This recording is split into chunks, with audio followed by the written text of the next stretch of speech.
Hi friends, എല്ലാവർക്കും നമസ്കാരം. Welcome to magic recipes by Shahida. അപ്പോൾ ഇന്ന് ഒരു വിഭവം വളരെ ഈസി ആയിട്ട് എളുപ്പത്തിൽ ഉണ്ടാക്കാൻ പറ്റുന്ന ഒരു വിഭവമായിട്ട് നിങ്ങളുടെ മുന്നിലെത്തിയിരിക്കുന്നത്. അതിനു മുമ്പ് നിങ്ങളുടെ വിശേഷങ്ങളൊക്കെ അറിയണം. സുഖമായിരിക്കുന്നോ? എല്ലാവരും സേഫ് ആയിരിക്കുന്നു? കുട്ടികൾക്കൊക്കെ സ്കൂൾ തുറന്നല്ലോ അല്ലേ? അപ്പോൾ അതിന്റെ പഠനവും കാര്യങ്ങളൊക്കെ ആയിട്ട് ഇരിക്കുകയായിരിക്കും. എല്ലാവർക്കും നല്ലത് മാത്രമേ ഉണ്ടാവട്ടെ. ഹെൽത്തി ആയിട്ടുള്ള ആഹാരങ്ങൾ കഴിക്കാൻ ശ്രദ്ധിക്കുക. നമ്മുടെ വീട്ടിലുള്ളത് കൊണ്ട് തന്നെ ഓണം പോലെ നമുക്ക് നന്നായി കഴിക്കാം. അങ്ങനെ ഒരു സാഹചര്യമാണ് നമ്മളിപ്പോൾ കടന്നു പോയിക്കൊണ്ടിരിക്കുന്നത്. എല്ലാം മാറും, എല്ലാം ശരിയാവും. നമ്മളുടെ പ്രാർത്ഥനകളെ ദൈവം കേൾക്കാതിരിക്കില്ല. അപ്പം ഇന്ന് നമ്മൾ ഉണ്ടാക്കാൻ പോകുന്നത് ഒരു സോസേജ് വെച്ചിട്ടുള്ള ചെറിയൊരു ഡിഷാണ് കേട്ടോ. വളരെ എളുപ്പത്തിൽ തയ്യാറാക്കാൻ പറ്റുന്ന ഒരു റോസ്റ്റ്, മസാല റോസ്റ്റ്. അപ്പോൾ അതിലേക്ക് നമുക്ക് പോവാം. ഞാനിവിടെ സോസേജ് ഒക്കെ എടുത്ത് വെച്ചിട്ടുണ്ട്. ഇൻഗ്രീഡിയൻസ് വളരെ കുറവ് മതി. അപ്പോൾ ഇൻഗ്രീഡിയൻസ് ഒക്കെ നമുക്കൊന്ന് പരിചയപ്പെടാം. അപ്പോൾ 2 പാക്കറ്റ് സോസേജാണ് ഞാൻ എടുത്തിരിക്കുന്നത്. ഇത് ഫ്രീസ് ചെയ്ത് നല്ല ചില്ലായിട്ടിരിക്കുന്ന സോസേജാണ്. കുറച്ച് നേരം വെള്ളത്തിലിട്ട ശേഷം നമുക്കിതൊരു 3 പീസായിട്ട് മുറിച്ചെടുക്കാം. അതായത് ഇത്രയും വെച്ച് ഇങ്ങനെ ഈ ഒരു സോസേജ് 3 അളവിൽ നമുക്ക് മുറിച്ചെടുക്കാം കേട്ടോ. അപ്പം ഞാനത് മുറിച്ചിട്ട് വരട്ടെ.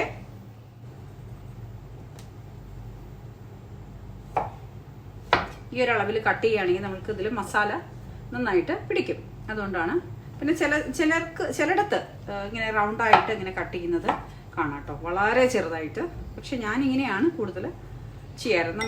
ഇത് ഫസ്റ്റ് നമുക്കിതൊന്ന് ഫ്രൈ ചെയ്തെടുക്കേണ്ടതുണ്ട്. ആ സമയത്ത് വല്ലാതെ അങ്ങ് സ്ട്രിങ് ആയി പോവും. അതില്ലാതിരിക്കണം എന്നുണ്ടെങ്കിൽ കുറച്ചൊരു വലിപ്പം വേണം അതിന്. അതുകൊണ്ടാണ് അങ്ങനെ കട്ട് ചെയ്യുന്നത്. അപ്പോൾ ഇതെല്ലാം കട്ട് ചെയ്ത ശേഷം ബാക്കി കാണിക്കാം. അപ്പോൾ ഇതെല്ലാം നമ്മൾ കട്ട് ചെയ്തെടുത്തു. ഇതിൻ്റെ ഐസൊക്കെ പോയി നന്നായി നമുക്ക് കിട്ടിയിട്ടുണ്ട്. ഇനി നമുക്കിതൊന്ന് ചെറുതായിട്ട് ഷാലോ ഫ്രൈ ചെയ്തെടുക്കാം. ഇത് ചിക്കൻ്റെ ആണ് നമ്മൾ ഈ എടുത്തിരിക്കുന്ന സോസേജ് കേട്ടോ. ഇവിടെ ബാച്ചിലേഴ്സ്, പ്രവാസികൾക്കായ ബാച്ചിലേഴ്സൊക്കെ പെട്ടെന്ന് ഉണ്ടാക്കാൻ പറ്റുന്ന ഒരു റോസ്റ്റാണ് ഇന്ന് നമ്മൾ കാണിക്കുന്നത്. കറിയായിട്ടും ഇത് വെക്കാറുണ്ട്. ഇന്ന് ചെറിയ രീതിയിലൊരു റോസ്റ്റാണ് നമ്മൾ പരിചയപ്പെടുത്തുന്നത്. അപ്പോൾ നമുക്കിത് ഫ്രൈ ചെയ്തെടുക്കാം. അപ്പോൾ ഇതുപോലൊരു കടായിലാണ് നമ്മൾ ഉണ്ടാക്കുന്നത്. കടായി അടുപ്പത്ത് വെച്ചു. നല്ലപോലെ ചൂടാകുമ്പോഴേക്കും നമുക്ക് ഓയിൽ ഒഴിച്ചു കൊടുക്കാം. ഇതുപോലുള്ള ഐറ്റംസ് ഉണ്ടാക്കുമ്പോൾ എപ്പോഴും സൺഫ്ലവർ ഓയിൽ എടുക്കാനായിട്ട് ശ്രദ്ധിക്കണേ. വെജിറ്റബിൾ ഓയിലോ സൺഫ്ലവർ ഓയിലോ നമുക്ക് എടുക്കാം കേട്ടോ. അപ്പോൾ നമ്മുടെ എണ്ണ ചൂടായി വന്നിട്ടുണ്ട്. ആദ്യം തന്നെ നമുക്കിത് ഷാലോ ഫ്രൈ ചെയ്തെടുക്കാം. എല്ലാം കൂടി ഒരുമിച്ച് ഇടണ്ട കേട്ടോ, 2 പോർഷനായിട്ട് ഇട്ടെടുക്കാം. ഇത് ഫ്രീസ് ചെയ്ത് വെച്ചിരിക്കുന്നത് കൊണ്ട് ഐസ് പോവാനായിട്ട് കുറച്ച് ടൈം എടുക്കും. അപ്പോൾ നല്ല പോലെ ഐസ് പോയ ശേഷം ഒന്ന് കഴുകി എടുത്തിട്ട് വേണം ഇതുപോലെ കട്ട് ചെയ്തെടുക്കാനേ. ഇല്ലെങ്കിൽ നമ്മൾ എണ്ണയിലേക്ക് ഇടുമ്പോൾ ഐസിൻ്റെ അംശം ഉണ്ടെങ്കിൽ വെള്ളമാണല്ലോ, പൊട്ടിത്തെറിക്കും. അപ്പോൾ നമുക്കിത് ചെറിയ രീതിയിൽ ഫ്രൈ ചെയ്തെടുക്കാം. കണ്ടോ, നല്ല പോലെ ഫ്രൈ ആയി വരുന്നുണ്ട്. ഒരു സൈഡ് മാത്രം നന്നായി ഫ്രൈ ആയാൽ മതി. പിന്നെ നമ്മൾ മിക്സ് ചെയ്ത് ചേർത്ത് മറുഭാഗം എടുത്തിടുമ്പോഴേക്കും ജസ്റ്റ് ഒന്ന് ഷാലോ ഫ്രൈ ആയാൽ മതി കേട്ടോ. നമുക്കിത് കോരി മാറ്റാം. ഇനി അടുത്ത സ്റ്റെപ്പും ഇതുപോലെ തന്നെ ഷാലോ ഫ്രൈ ചെയ്ത് എടുക്കാം.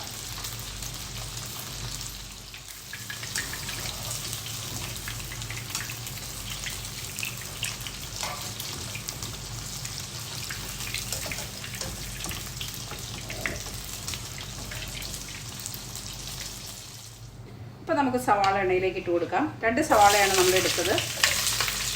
ഇതുപോലെ സ്ലൈസ് ചെയ്ത് റൗണ്ടായിട്ട് കട്ട് ചെയ്തെടുക്കും. വഴറ്റിയെടുക്കാം. ഇഞ്ചി വെളുത്തുള്ളി എല്ലാം നമ്മളിവിടെ എടുത്ത് വെച്ചിട്ടുണ്ടായിരുന്നു. അത് നമുക്ക് ഗ്രേറ്റ് ചെയ്തിട്ട് കൊടുക്കാം. തീ കുറച്ച് വെക്കണേ. ആദ്യം നമുക്ക് ഇഞ്ചി ഗ്രേറ്റ് ചെയ്തിട്ട് കൊടുക്കാം.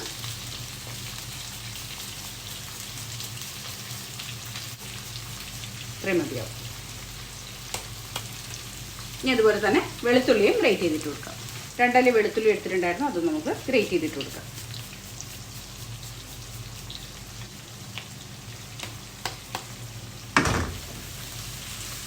നന്നായി വഴങ്ങി വരട്ടെ. കുറച്ച് ഉപ്പ് ചേർത്ത് കൊടുക്കാം.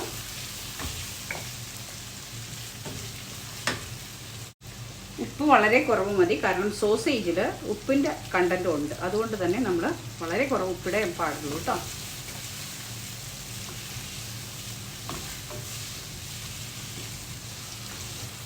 ഒരു 7 പച്ചമുളക് നമ്മൾ എടുത്തിട്ടുണ്ട്. നല്ല എരിവുള്ള പച്ചമുളകാണ്. ഇതൊന്ന് നടുകെ ചെരിച്ചിട്ട് കൊടുക്കാം.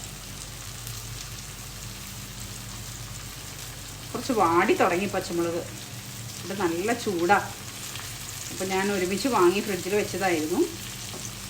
തണ്ട് കളഞ്ഞ് നമ്മൾ ഫ്രിഡ്ജിൽ പച്ചമുളക് വെക്കുകയാണെങ്കിൽ കുറച്ച് നാൾ നമുക്ക് ഉപയോഗിക്കാൻ പറ്റും.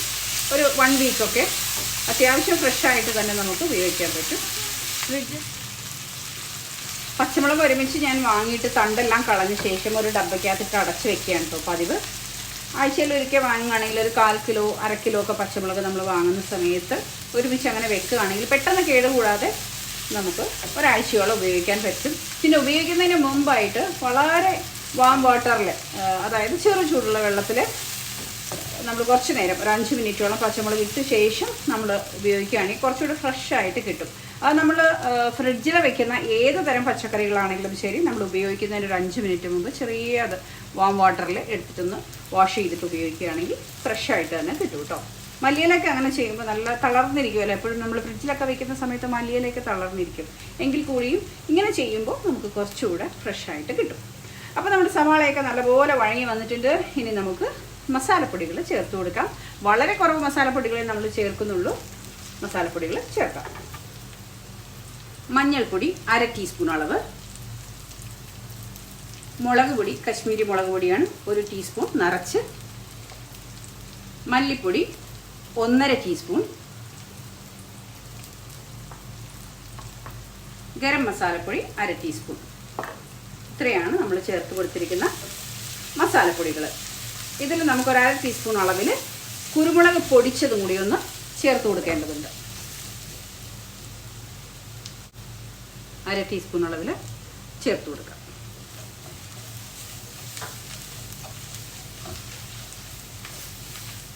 ഇനി ഇതിലേക്ക് നമ്മളിവിടെ ഷാലോ ഫ്രൈ ചെയ്ത് വെച്ചിരിക്കുന്ന സോസേജ് ഇട്ട് കൊടുക്കാം. എല്ലാം കൂടി നല്ലപോലെ മിക്സ് ചെയ്യാം. വളരെ ഡ്രൈ ആയിട്ടുള്ള ഒരു റോസ്റ്റാണിത്. ചപ്പാത്തിയുടെ കൂടെ കഴിക്കാൻ പറ്റും. പിന്നെ നമ്മൾ ബസ്മതി റൈസ് വെറുതെ ചോറായിട്ട് മാത്രം എടുക്കില്ലേ, ഒന്നും ചേർക്കാതെ പ്ലെയിൻ റൈസ്, അതിൻ്റെ കൂടെ കഴിക്കാൻ പറ്റും ഒരു സൈഡ് ഡിഷായിട്ട്. ബാച്ചിലേഴ്സിനൊക്കെ കുബൂസിൻ്റെയൊക്കെ കൂടെ കഴിക്കാനായിട്ട് വളരെ നല്ലൊരു ഡിഷാണ് സോസേജ് ഡ്രൈ ആയിട്ട് ഇതുപോലെ റോസ്റ്റ് ചെയ്തത്. ഉപ്പിൻ്റെ അളവെല്ലാം പാകമായിരിക്കും കേട്ടോ. കാരണം സോസേജിൽ ഓൾറെഡി ഒരു ഉപ്പിൻ്റെ അളവ് ഉണ്ട്, ഉപ്പ് ടേസ്റ്റ് ഉണ്ട്. പിന്നെ നമ്മൾ സവാള വഴറ്റിയപ്പോൾ ഉപ്പ് ചേർത്ത് കൊടുത്തു. ചെറിയ ഫ്ലെയിമിൽ വെച്ച് ഒരു 5 മിനിറ്റ് നമുക്ക് ഈ മസാലകളെല്ലാം ഒന്ന് ചേർത്ത് പിടിക്കട്ടെ. അപ്പോൾ ഇത്രയേ ഉള്ളൂ. വളരെ ഈസി ആയിട്ട് നമ്മൾ ഉണ്ടാക്കി കഴിഞ്ഞു. ഇതിൽ മല്ലിയിലയൊന്നും നമ്മൾ ചേർത്ത് കൊടുക്കുന്നില്ല കേട്ടോ.